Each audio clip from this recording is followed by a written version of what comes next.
Ok, vamos a empezar.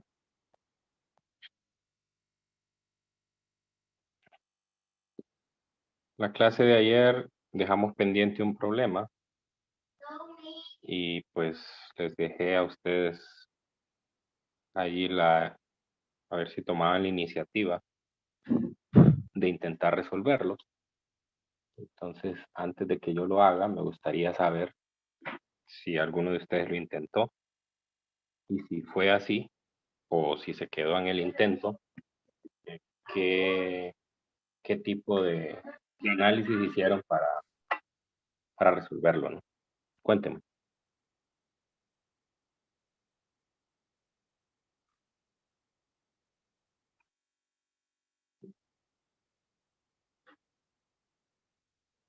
Samir, Yo no lo intenté, Lick. okay. Eric. No, igual no lo intenté. Bueno, vamos a ver. Ayer les di algunas ideas de cómo resolverlo, ¿no?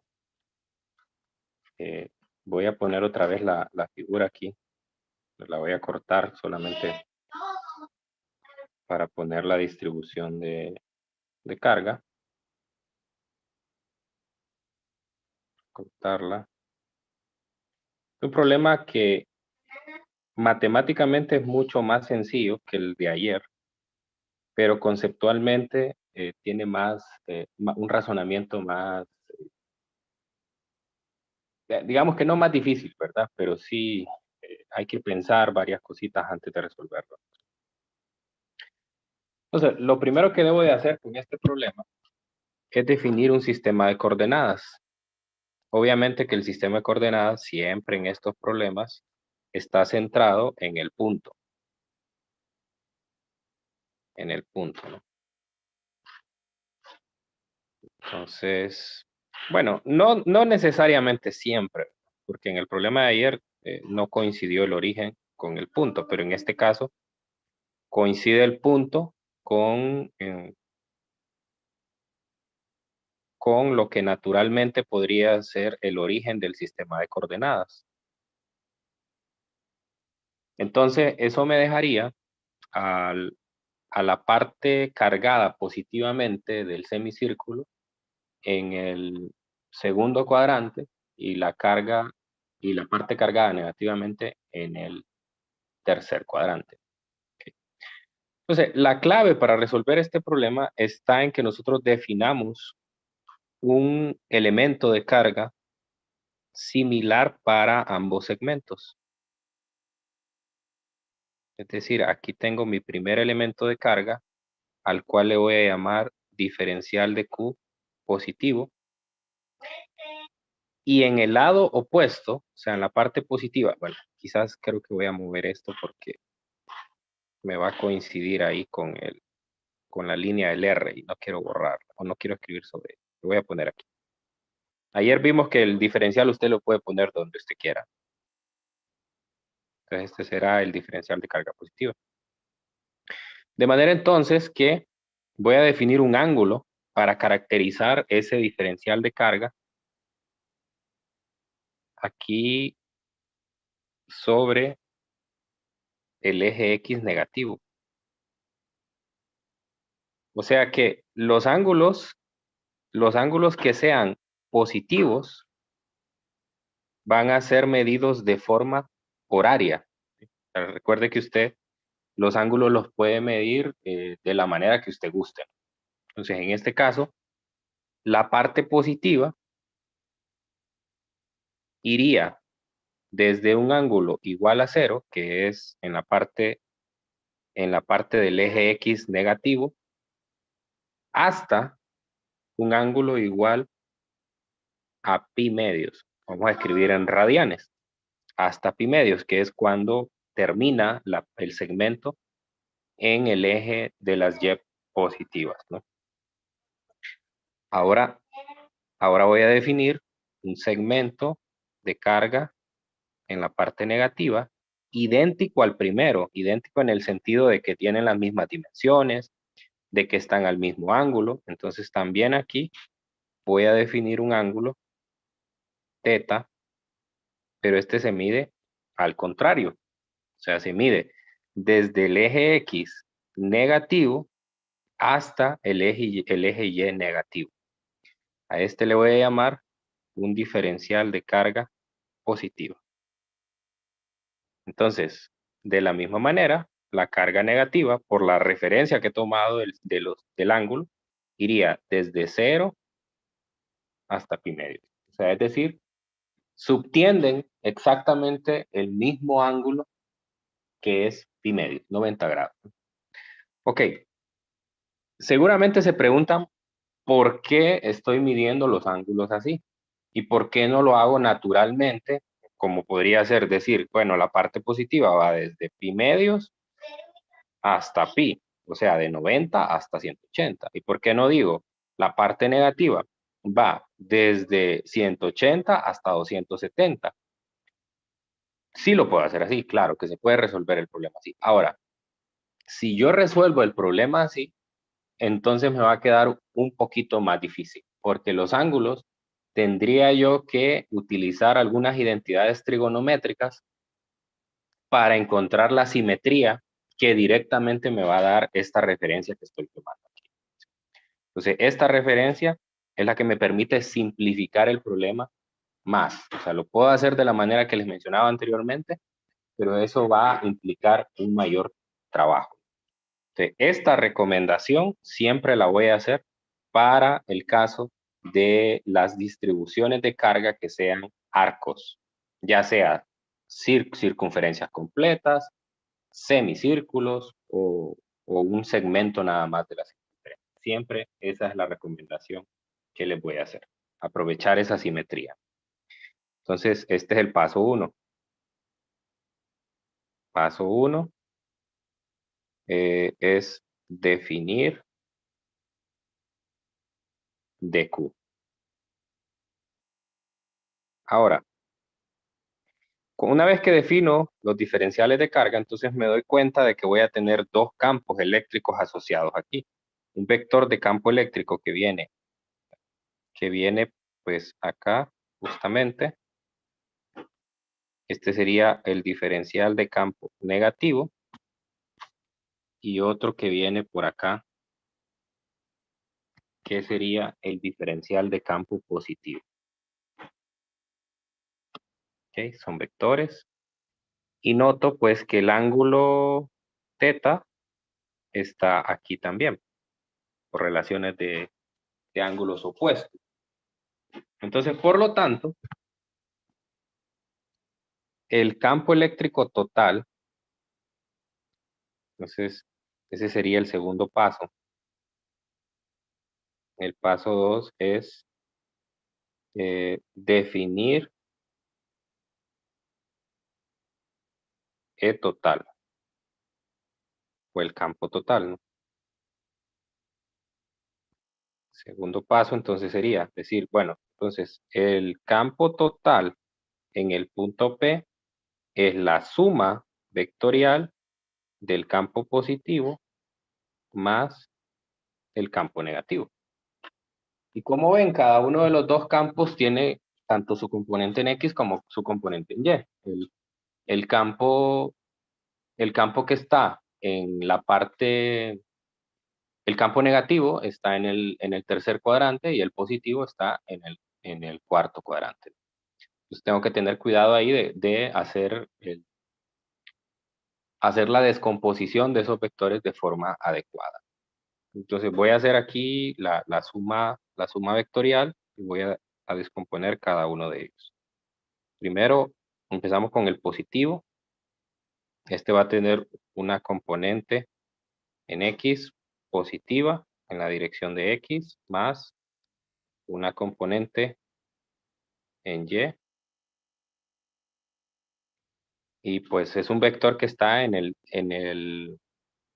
cuarto cuadrante, por lo tanto la componente X es positiva y la componente Y es negativa, por la medición del ángulo que tengo. Entonces tengo que poner manualmente el signo, ya que la referencia que estoy tomando del ángulo θ es medida de forma por decirlo así, antinatural, ¿no? La natural es medirla desde 0 hasta llegar ahí, ¿no? Pero por relaciones trigonométricas, pues tengo que poner el signo.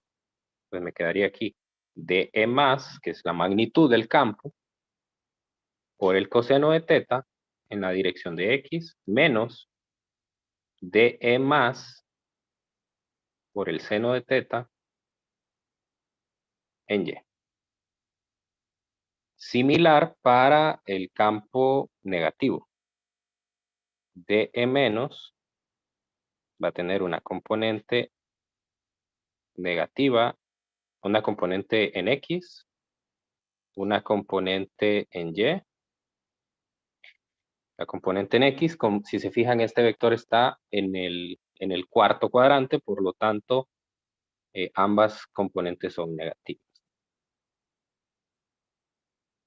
Y aquí está la conexión que estoy haciendo entre los dos campos. Que fíjense que me aparece el ángulo teta en ambas. La diferencia, si yo no hubiera tomado los ángulos así como aquí, es que hubiera tenido un ángulo teta asociado al campo positivo y otro ángulo asociado al campo negativo. Entonces, no hubiera hecho una conexión entre los dos y por lo tanto hubiera hecho bastante trabajo hasta darme cuenta de que el resultado iba a ser muy simple, como lo voy a mostrar acá. Bueno, ahora lo que sigue es que yo tengo que sumar estos vectores, pero me doy cuenta que necesito saber cuál es la magnitud del campo antes. Entonces, voy a escribirla por aquí. La magnitud del campo sería la del positivo, sería la carga por el diferencial de carga entre R cuadrado, donde R cuadrado en este caso es una constante, porque no cambia el radio en la medida que nosotros barremos por la distribución. Bueno, aquí tengo que hacer un agregado para poder reescribir ese DQ. Si se acuerdan, este va a ser un paréntesis. Aquí es la densidad de carga. Entonces, en el caso de la densidad de carga, cuando se trata de circunferencias o arcos, se escribe un poquito diferente a lo que estamos acostumbrados, ¿no? Entonces, pero bueno, la definición general de lambda era que lambda era igual a la derivada de Q con respecto a la longitud. Solamente que en este caso, como la línea se ha doblado, entonces la longitud, entonces en este caso se mide en términos de S, donde S es el segmento de arco que forma la distribución. Ok, nosotros recordamos que un segmento de arco se define, en este caso, bueno, voy a poner al contrario. Pues si yo analizo uno de los diferenciales, este sería el diferencial de carga. Pues, lo voy a hacer todo con el positivo, pero sepa que es exactamente lo mismo. ¿Sí? Aquí está el diferencial de carga positiva. Ahora, en la ecuación de lambda, ahí es importante decir que lambda nunca lo escribimos de forma negativa, ¿no? Bueno, podría ser que en algún caso lo escribamos de forma negativa, pero no tiene tanto sentido porque solamente denotaría que la carga es positiva o negativa. Pero en términos de magnitud, lambda sería el mismo tanto para la parte positiva como negativa, porque tienen el mismo valor de carga cada segmento. Bueno, entonces aquí se define un ángulo teta, un diferencial de teta, la apertura que tiene el segmento de arco, y además tenemos un radio R. Entonces recordamos que el segmento de arco, que sería este de aquí, ds, de trigonometría, sabemos que es la multiplicación del radio por el ángulo. Entonces lo que voy a hacer es que voy a sustituir eso en esta ecuación y entonces puedo despejar para el diferencial de carga. Entonces el diferencial de carga me quedaría lambda por R de teta. Entonces este es el cambio este es el cambio de variable que voy a utilizar en este tipo de problema. Lambda por R por d teta. Y recordar que R en este tipo de ejercicios es una constante. Ok, entonces ya que tengo la densidad de carga, me regreso otra vez aquí donde estaba definiendo el diferencial de campo. Entonces, por lo tanto, aquí me quedaría K sub E por R, pero ese R se me va a cancelar con uno de los R's cuadrados que tengo en el denominador.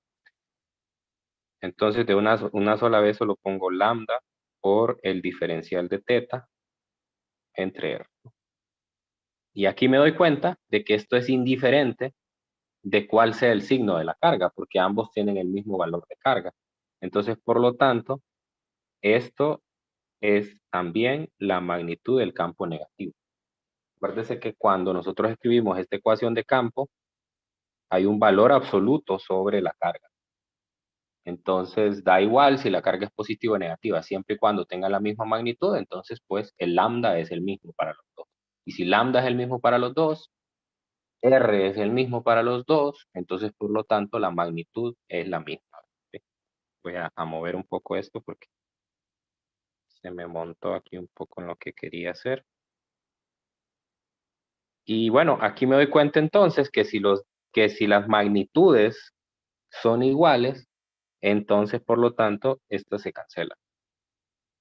Estas se cancelan y entonces me queda 0 en X.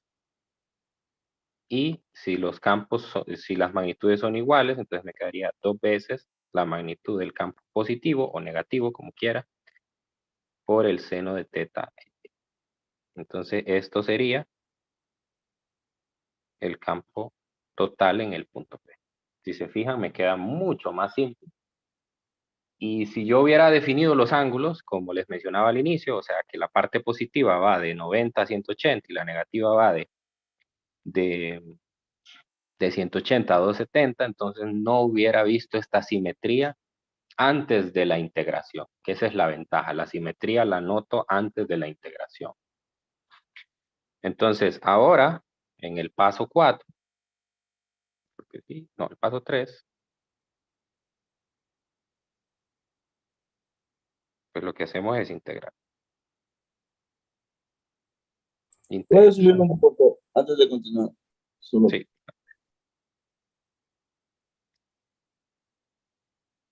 Ahí está completo. Okay. Me avisa cuando ya lo tenga.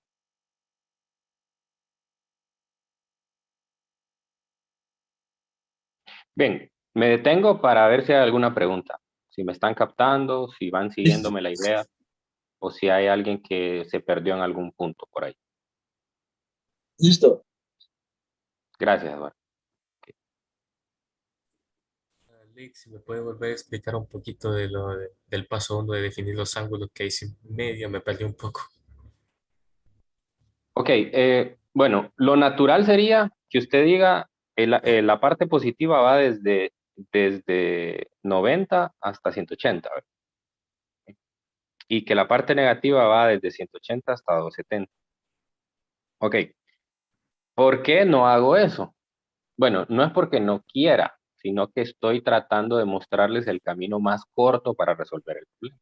Yo perfectamente podría tomar esos límites de integración. La cuestión hubiera sido que me hubiera tocado definir dos ángulos. Un ángulo para la parte positiva y un ángulo para la parte negativa. Entonces, cuando hubiera hecho la descomposición de los vectores, asociado al vector positivo, me hubiera quedado un teta positivo, o sea, el teta del ángulo positivo. Y asociado a la parte negativa, me hubiera quedado un teta de la parte negativa. Entonces serían diferentes. Y por lo tanto, entonces no hubiera podido hacer esa cancelación que hice ahora, ¿no? Hubiera tenido que resolver 4 integrales y en lugar de hacer 4 integrales solo voy a hacer una. Porque si se fijan solo me quedó, ya hice la sumatoria y solo me quedó una componente en el caso de Y. Entonces, todo eso, esa simplificación que hice cuando hice la sumatoria de los vectores no la hubiera podido hacer si hubiera tomado los vectores como tradicionalmente se hace.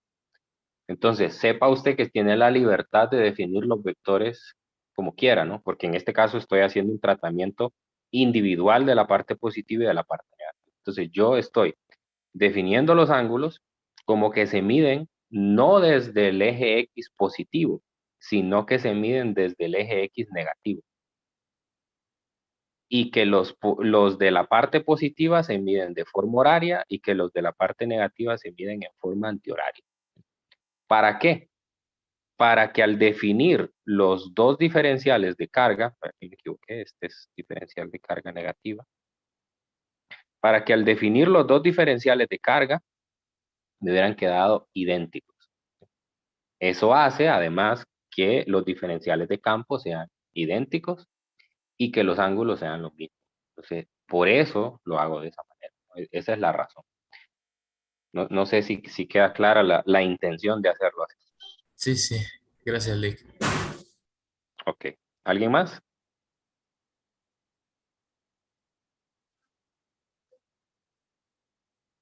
Ok, entonces ahora integro. Y al integrar, entonces, pues lo que es constante aquí, bueno, voy a sustituir el diferencial de E. Entonces lo que quedaría constante sería nada más el 2 que sale de la simetría. No voy a poner el vector unitario aquí antes. El 2, el lambda y el R.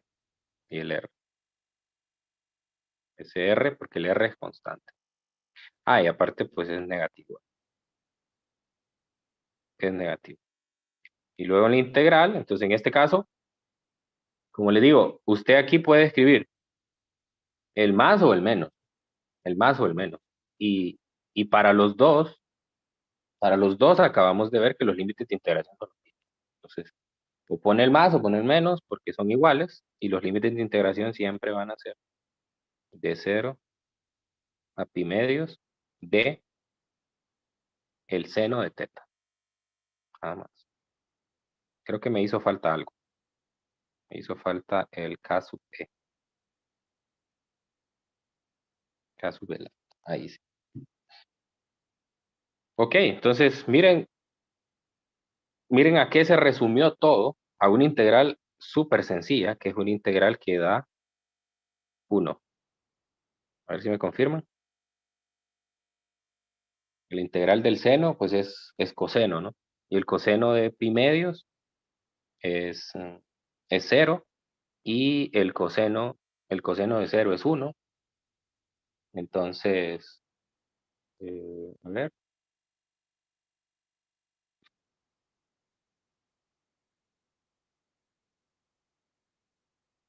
Sí, sí es 1. A ver, confirmen. Sí, O es menos 1. sí es No, es uno uno. porque la integral del seno es menos coseno.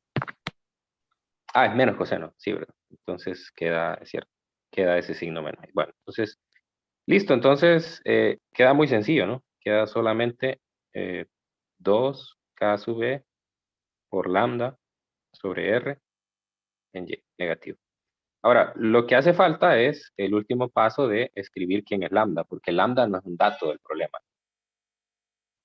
Entonces, acuérdese que lambda se puede escribir así como lo pusimos arriba, en forma diferencial, pero se puede escribir también en forma total, cuando la distribución es continua. Entonces colocamos la carga total entre la longitud total. Entonces vamos a ver si están atentos. ¿Cuál es la carga total? Recuerde que todo el proceso solo lo hice para la parte positiva. Entonces solamente tengo que restringir a sustituir lambda para la parte positiva. Entonces, de los datos que tenemos en el enunciado, ¿cuál sería la carga total?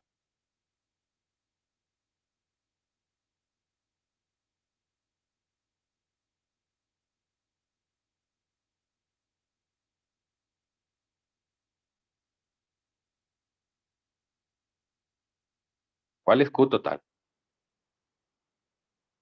En la parte positiva.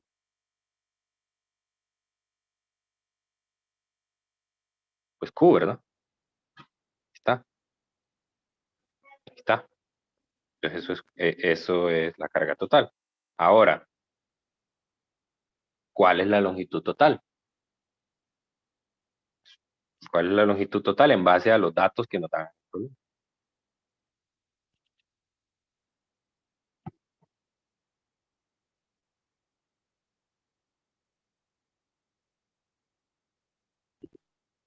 Sería pi por R.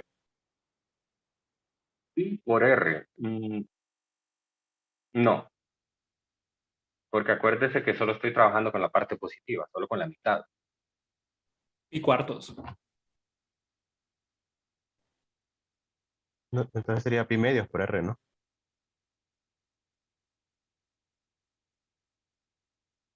Pi medios por R, correcto. Pi medios por R. Pi medios por R. Entonces solo sería aquí. Acuérdese que entonces en este caso no es si somos formales, no es la longitud total, ¿verdad? Porque la longitud en este caso se mide en términos del arco, entonces sería el arco total. El arco total para la parte positiva, acuérdese que estamos usando el lambda positivo. Sería, sería el radio, que es R, por el ángulo que subtiende la parte positiva, que sería pi medios. O sea que sería 2Q sobre pi R.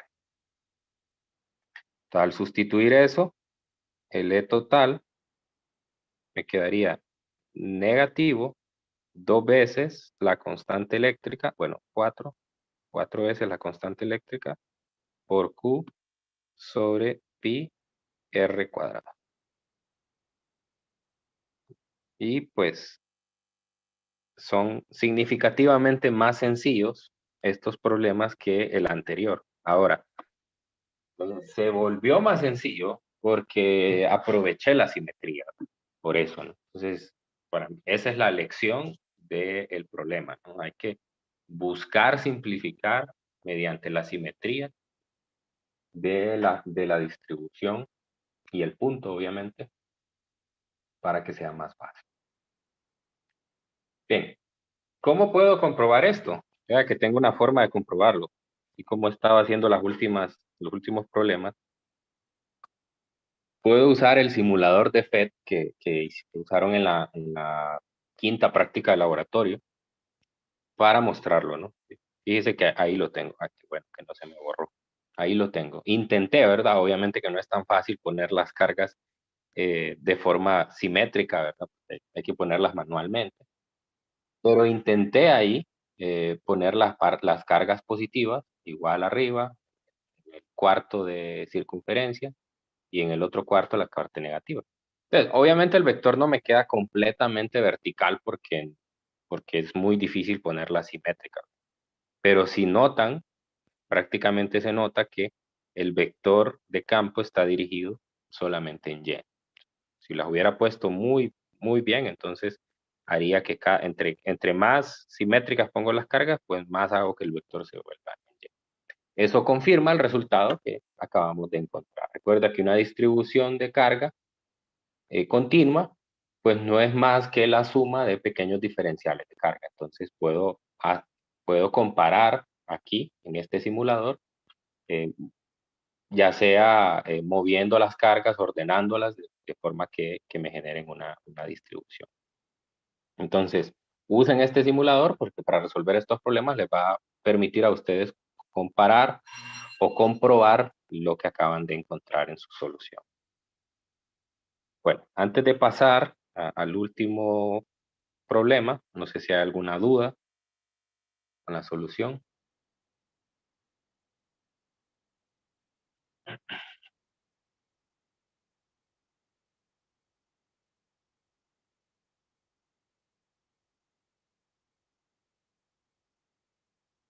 En el libro de texto está este mismo problema eh, de las dos maneras, ¿no? Creo que aquí tengo abierto el libro, sí. Está de las dos maneras, entonces inténtenlo, ¿no? Por aquí creo que está... Ah, miren, este es similar al que hicimos ayer en clase, solamente que con la carga horizontal, ¿no? Intenten hacerlo ustedes también, ¿no? Intenten seguir un poco el procedimiento que hicimos ayer y con eso, pues, con eso, pues, tener un mayor aprendizaje, ¿no? Creo que por aquí está. Este es el mismo que acabamos de hacer, solamente que fíjese que la distribución está en el primer y segundo cuadrante. Entonces, de acuerdo a lo que acabamos de ver, ¿para dónde iría el vector de campo entonces? Al resultado que acabamos de encontrar, ¿para dónde iría el vector de campo? ¿Qué dirección? En dirección del eje X positivo. Correcto, en dirección del eje X positivo. ¿Sí? Entonces, básicamente acaba de resolver el mismo problema. La única diferencia es que, y fíjese que en el problema 1 no le dice cómo se mide el ángulo teta, porque usted tiene la libertad de medir el ángulo teta. En este caso, el ángulo teta, para aprovechar la simetría, tendría que medirlo a partir del eje Y positivo.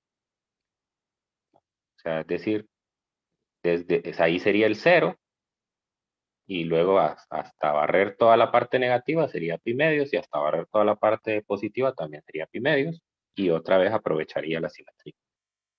Si mal no recuerdo, hay un problema donde solo se ve el arco, creo que aquí está. O no parece que. No era en este libro. Ese sería el caso más simple. Pero bueno, ahí está. Entonces ya tienen una idea de cómo resolverlo. En otros exámenes, por ejemplo, lo que hemos puesto es no la semicircunferencia, sino tal vez solo una parte.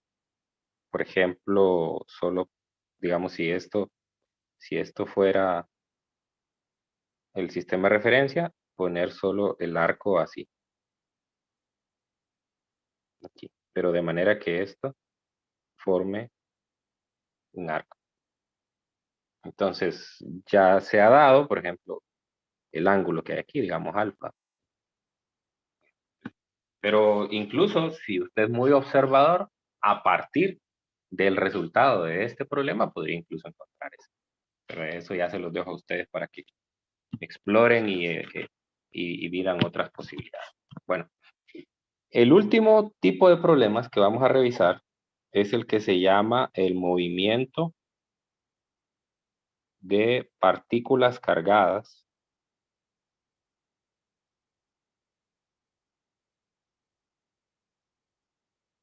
en un campo uniforme. Ok. Por cuestiones de tiempo, yo solamente voy a resolver un problema que considero el más difícil de todos. Entonces, pero si vieron el grupo de Telegram hace un rato, cuando terminé la clase de la sección de las 9, les mandé un enlace de un video para que ustedes pudieran tener una explicación un poco más extensa, ¿no? Ese es un video de 1 hora donde toda la clase la dedico solamente a ese tema y resuelvo 2 problemas, porque hay 2 tipos de problemas. Están los problemas que son unidimensionales, es decir, la partícula se mueve en una dimensión, y está el segundo tipo, que son los bidimensionales. Ok, entonces, en el caso unidimensional, la partícula se mueve en línea recta, como en cinemática, ¿no? Se mueve en línea recta de un punto inicial a un punto final. Y bueno, ahí vienen todas esas ecuaciones de cinemática donde uno dice, bueno, ¿qué puedo calcular? Puedo calcular tiempos, puedo calcular distancias, velocidades finales, aceleraciones. Entonces, básicamente el movimiento de partículas cargadas en un campo uniforme se vuelve un movimiento de una partícula con aceleración constante, así como lo vimos en el curso de física 100. Bueno, bidimensional, la partícula entra a una región de campo uniforme de forma horizontal, o puede entrar con un ángulo y se ve desviada. Entonces, su movimiento es parabólico y llega hasta un punto final. O sea, ¿cuál es la diferencia aquí? Que el tratamiento puede ser en X o en Y, y aquí es en X y en Y. O sea, es decir, aquí planteo una ecuación de movimiento para una dimensión, y aquí planteo 2 ecuaciones de movimiento, una para X y una para Y. Entonces el problema, obviamente bidimensional, se vuelve más complejo que el unidimensional. Yo voy a hacer solamente el caso bidimensional, y pueden revisar el video que les dejé ahí en el grupo para observar uno unidimensional, que es el más sencillo. Bueno, la pregunta es, ¿cómo se genera un campo uniforme? Porque ahí está la clave para resolver estos problemas. ¿Cómo se genera un campo uniforme? Normalmente, un campo uniforme se genera cuando nosotros usamos placas paralelas. Vaya, voy a poner una placa negativa arriba y abajo voy a poner una placa positiva. Voy a cargar con el mismo valor a la carga de arriba que la de abajo. Si no son iguales las cargas, entonces el campo no se vuelve uniforme. Entonces, porque acuérdese que una forma de decir si una carga es más intensa que otra es ver las líneas de campo. Si una carga es el doble de intensa que otra, entonces entran o salen el doble de líneas de campo que la otra. Entonces, en este caso, lo que yo busco es que sea uniforme, o sea, que la misma cantidad de líneas de campo que salen de una entren en la otra. Entonces, si yo mapeo el campo, lo voy a poner en otro color aquí. Si yo mapeo el campo, entonces, permítame.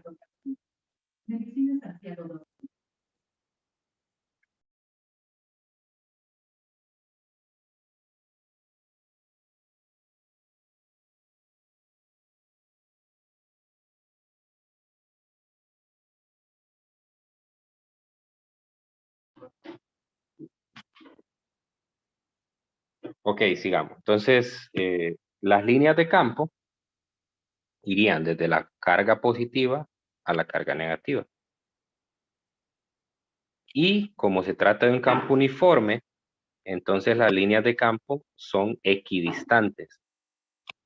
Son equidistantes. O sea, es decir, la separación que hay entre las líneas es la misma, porque recuerden que eso es una medida de, no sé si se alcanza a ver bien esto en pantalla, es una medida, la distancia que hay entre líneas es una medida de cómo es el campo. Entonces, quiere decir que el campo eléctrico dentro de esa región es el mismo en cualquier posición que usted lo mida. Obviamente que no se vuelve un escalar, siempre tiene una dirección, siempre tiene una dirección. Entonces, imagine que tengo una partícula ahí adentro de esa región de placas paralelas. Entonces, si la partícula es positiva, va a sufrir una repulsión de la carga de la placa positiva y una atracción de la placa negativa. Entonces va a haber una fuerza sobre ella. Y si la carga es negativa, entonces va a sufrir una fuerza igual en magnitud, pero contraria en dirección.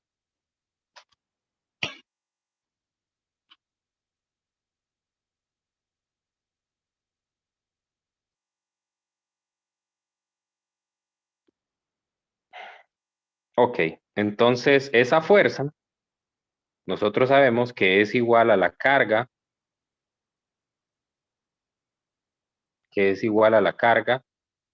por el campo. Pero a su vez, por la segunda ley de Newton, sabemos que es igual a la masa por la aceleración. Por lo tanto, esa aceleración que va a sufrir la partícula es igual a la carga por el campo entre la masa. Entonces, si nota, el campo es uniforme, por lo tanto la aceleración va a ser una constante. Entonces, la partícula que está dentro de ese campo va a sufrir un movimiento con aceleración constante, así como lo vimos en el curso de física 100. ¿sí? Entonces, vimos que hay dos maneras de conseguir eso, en forma unidimensional, la cinemática en una dimensión, y de forma bidimensional, como vieron el ejemplo de los proyectiles. Entonces, tiene un comportamiento similar a un proyectil. Ok, entonces vamos a resolver un problema del caso más difícil de los dos, que es el bidimensional, y así pues pueden tener una idea de qué se tratan estos problemas. Ok, entonces me dice que cuando el tiempo es igual a 0, un objeto muy pequeño de masa igual a 0.40 miligramos y carga de 9 microcoulomb, viaja a 125 metros por segundo en la dirección de menos X. ¿Ok? Entonces voy a copiar otra vez esta configuración y la voy a pegar. Pero a diferencia de lo que puse en la figura anterior, aquí la carga entra con una velocidad. No es que la carga está ya ahí. Entonces voy a borrar estas. Y voy a tomar un sistema de referencia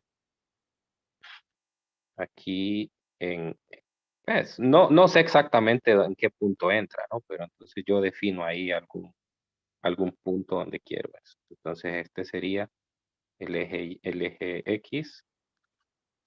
Y aquí exactamente donde está la región de campo, ahí pongo el eje Y. Eso me va a facilitar porque acuérdese que en estos problemas normalmente uno mide la posición inicial, en las ecuaciones aparece la posición inicial en X y la posición inicial en Y. Entonces eso me facilita el trabajo. Entonces aquí coloco una carga positiva. Una carga positiva. Esa carga positiva ya trae una velocidad. Ya trae una velocidad inicial. Y además entra, por lo que me dice el problema, que entra en una dirección menos X, entra con un ángulo θ igual a 0 grados. Eso es importante a la hora de los proyectiles. ¿Y qué es lo que le va a pasar a esa partícula? Como es una partícula positiva, se va a ver atraída por la placa superior. Entonces va a sufrir una desviación en su trayectoria y se va a volver parabólica, algo como eso. Entonces, esta sería la posición inicial 0,0 y después de un tiempo se va a encontrar en un punto donde tiene coordenadas X, Y. X, Y. Muy bien. Entonces sigo leyendo. La carga se mueve en un campo eléctrico uniforme que tiene la dirección Y positivo. Ya lo había dibujado anteriormente. Y tiene una magnitud. Ya me están dando la magnitud. Me pregunta a qué distancia se encuentra la partícula del origen cuando el tiempo es 8 milisegundos. Vea que no me está preguntando ni la distancia horizontal ni vertical, sino solo me dice distancia. Entonces tengo que sobreentender que lo que me está pidiendo es el vector que va desde el origen hasta la posición final. Y ese vector es R. Bueno, nosotros sabemos que ese vector R está dado por la raíz cuadrada de la posición final en X más la posición final en Y al cuadrado. Entonces, el problema se resume a que lo que yo tengo que hacer es encontrar cuál es la coordenada final que tiene en X y en Y. Entonces, ¿cómo encontramos eso? Pues usamos las ecuaciones de cinemática. En cinemática tenemos que X menos X sub 0 es igual a la velocidad inicial en X por el tiempo, más un medio de la aceleración en X por el tiempo al cuadrado. Y en Y pues sería Y menos Y sub 0 igual a la velocidad inicial en Y por el tiempo más un medio de la aceleración en Y, tiempo cuadrado. Aquí se me cancelan varias cosas. Lo primero que se me va a cancelar es la posición inicial porque puse mi referencia justamente ahí, ¿no? Entonces, Y sub 0 y X sub 0 toman el valor. Otra cosa que puedo notar voy a colocarlo aquí. Yo sé que la coordenada de la velocidad inicial en X es B sub 0 por el coseno de θ. Y la de Y es B sub 0 por el seno de θ, ¿no? Entonces, si el ángulo de entrada es 0, entonces, bueno, formalmente no debería de ser 0, debería de ser 180. Pongámoslo así mejor para no generar ahí mucha confusión. 180, ¿no? Entonces, pues el seno de 180 es 0, entonces puedo notar que la velocidad inicial en Y es 0, y el coseno de 180 es menos 1, entonces esta me quedaría, aquí me quedaría en la ecuación de X, quedaría X igual a negativo de la velocidad inicial por el tiempo. Ok. ¿Y qué pasa con la aceleración? Como vimos aquí en esta ecuación de la aceleración es paralela al campo. O sea, solo hay aceleración en la dirección del campo. Y en este caso puedo ver que el campo va hacia arriba, por lo tanto no hay aceleración en X. Así que este término se vuelve cero. Así que la posición en X me queda solamente eso. Y en Y me queda Y igual a 1/2 de la aceleración en Y, pero la aceleración en Y la calculo mediante la ecuación que planteé arriba, que es la carga por el campo entre la masa. Entonces aquí sería la carga por el campo entre la masa por el tiempo al cuadrado. Y el tiempo ya me lo dan, me dicen que es de 7 milisegundos. Entonces solamente voy a sustituir esto para encontrar cada una de las coordenadas. Y sería menos 125 metros por segundo por el tiempo que son 7 milisegundos, 7 por 10 a la menos 3 segundos. Eso sería X. Y Y, pues sería 1/2 de la carga. Me dicen que la carga es, vamos a ver, 9 microcoulombs. 9 por 10 a la menos 6 coulombs. Por el campo, que me dicen que es 895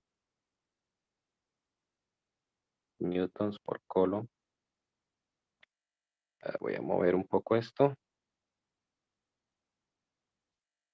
Y el tiempo al cuadrado, que es 7 por 10 a la menos 3 segundos al cuadrado, dividido entre la masa. La masa me dicen que es de 0.40 miligramos. Eso es 4 por 10 a la menos 9. Pueden ustedes ahí hacer la conversión. Kilogramos. Kilogramos. Tengo que pasarlo a kilogramos para poder hacer ahí la conversión, la cancelación de unidades. Ok, si se fijan, el vector R me quedó en el segundo cuadrante, por lo tanto, tiene sentido que la componente en X sea negativa y la componente en Y sea positiva. Entonces, a mí la primera me da, a ver si ustedes me confirman, la primera me da negativo 0.875 metros y la segunda me da positivo 0.493 metros. Philip, Ok. Bueno, entonces ahora solamente tengo que encontrar el vector R. R es la raíz de 0.875 metros al cuadrado más 0.493 metros al cuadrado. Y eso a mí me da aproximadamente un metro. A ver si me confirma.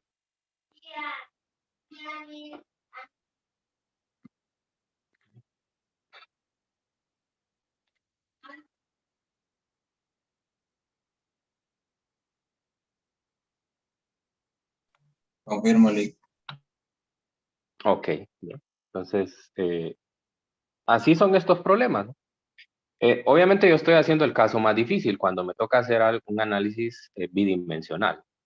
Pero cuando es un análisis unidimensional, pues es mucho más sencillo porque la partícula, pues, ya puede ser que se mueva, digamos, aquí. No, sería negativo, azul. Entonces la partícula se movería, por ejemplo, si es una carga positiva y yo la coloco aquí. Entonces, pues la partícula se movería en esta dirección. Entonces, esta sería la posición inicial y esta sería la posición final. O no sé, pueden haber muchas posibilidades de mover las placas, ¿sí? utilizar también cargas positivas o negativas. Por ejemplo, en este caso, el problema que tenemos aquí, la carga era positiva. ¿Qué hubiera pasado si la carga fuera negativa?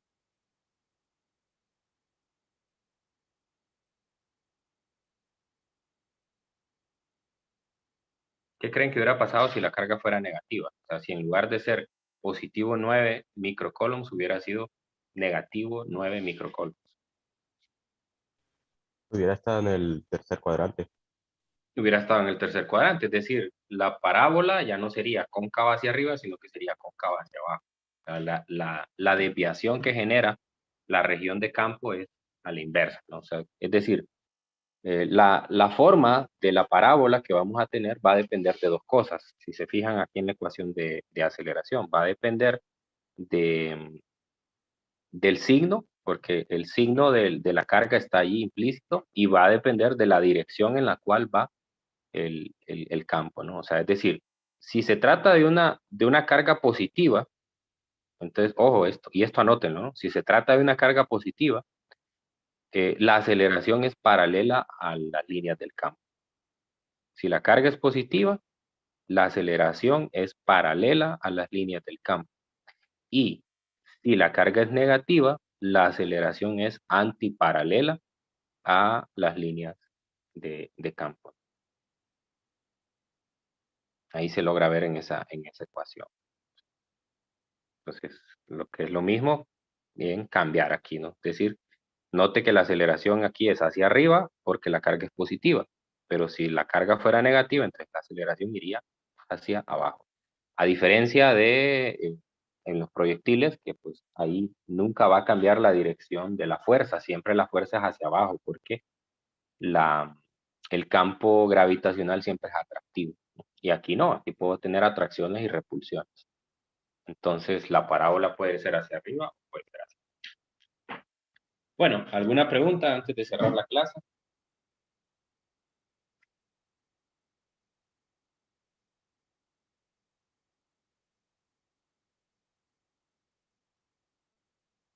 Bueno, la recomendación es que se vean el video que les mandé ahí por el grupo, porque son dos problemas diferentes, ¿no? O sea, es decir, además de este que ya les estoy mostrando aquí, pues véanse ese video que es como de 1 hora, toda la clase la dedico a eso y resuelvo dos problemas, uno unidimensional y otro bidimensional, que son diferentes a estos. Me parece que los dos problemas son del RESDI, y pues el segundo, sobre todo el bidimensional, es un problema muy, muy, muy interesante, muy bonito. Entonces, bueno, ahí nos quedamos hoy. Les iba a comentar algo. Bueno, los exámenes suyos están casi revisados, solo me faltan un par de personas de revisar. Entonces, para aquellos que me han hecho reclamos, hay que esperar a que termine la revisión y yo les voy a atender. O sea, ustedes me pueden escribir a partir de que ya yo diga, ya están revisados todos los exámenes, y empiezo a contestarles ahí sus reclamos. Espero que sea mañana, solo me falta revisar algunos exámenes. Entonces, manténganse pendientes. Y hasta aquí, hasta este tema, llega el contenido de la lección número 5. Es decir, la tarea número 5 solo viene de problemas de este capítulo, del capítulo 21, hasta donde llegamos hoy. Lo mismo el control de lectura, solamente del capítulo 21. El capítulo 21 lo vimos completito, no omitimos ninguna sección. Entonces viene completo para que se estudie, porque este fin de semana tienen el viernes tienen actividad, no, el viernes tienen control de lectura, y de jueves a domingo tienen actividad interactiva también. Entonces están relacionados con el capítulo 20. Bueno, entonces cualquier duda que tengan al respecto sobre esto, ustedes me escriben y yo con gusto les ayudo.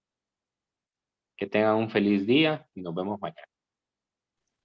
Muchas gracias, licenciado. Bueno, gracias, Lick.